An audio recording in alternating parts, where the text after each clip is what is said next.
नमस्कार, मी सागर जोशी. TV9 मराठीमध्ये आपलं स्वागत. आणि बातमीपत्रात आता पाहणार आहोत विविध क्षेत्रातील टॉप 9 घडामोडी. सुरुवातीला मोठ्या राजकीय बातम्या.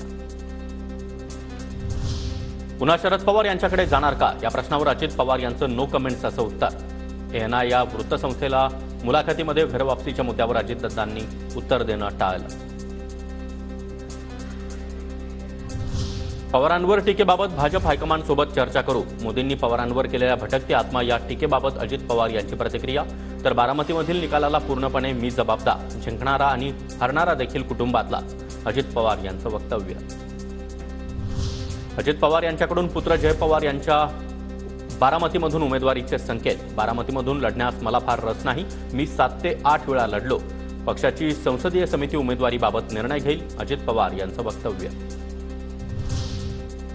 बारामतीमध्ये अजित पवार पराभूत होतील, ते मतदारसंघ बदलतील, कर्जत जामखेड निवडतील. बारामती सोडणं हाच त्यांचा पराभव, संजय राऊतांचा अजित पवार यांच्यावर निशाणा. तर शरद पवार अजित पवारांना पुन्हा संधी देतील असं वाटत नाही, राऊतांचं वक्तव्य.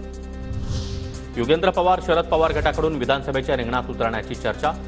बारामतीमध्ये युगेंद्र पवार विरुद्ध जय पवार असा सामना होण्याची शक्यता. जय पवारांच्या उमेदवारीबाबतचा त्यांचा अंतर्गत विषय. बारामती नाही तर संपूर्ण महाराष्ट्र महाविकास आघाडीबद्दल सहानुभूतीनं बघतोय, बाळासाहेब थोरात यांचं वक्तव्य. लोकसभेच्या अनुभवातून जर अजित पवारांनी काही निर्णय घेतला असेल तर मला माहिती नाही. बारामती विधानसभेच्या प्रश्नावर चंद्रकांत पाटलांचं उत्तर.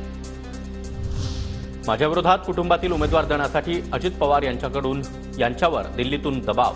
कर्जत जामखेडमधून अजित पवार यांच्या उमेदवारीचे रोहित पवारांचे संकेत. महाविकास आघाडीची सत्ता आल्यावर ठाकरे 2 सरकार येऊ शकतं. उद्धव ठाकरे महाविकास आघाडीचे प्रमुख नेते. काँग्रेसकडे चेहरा असेल तर त्यांनी जाहीर करावा. मुख्यमंत्रीपदासाठी संजय राऊतांकडून पुन्हा एकदा उद्धव ठाकरेंचं नाव समोर.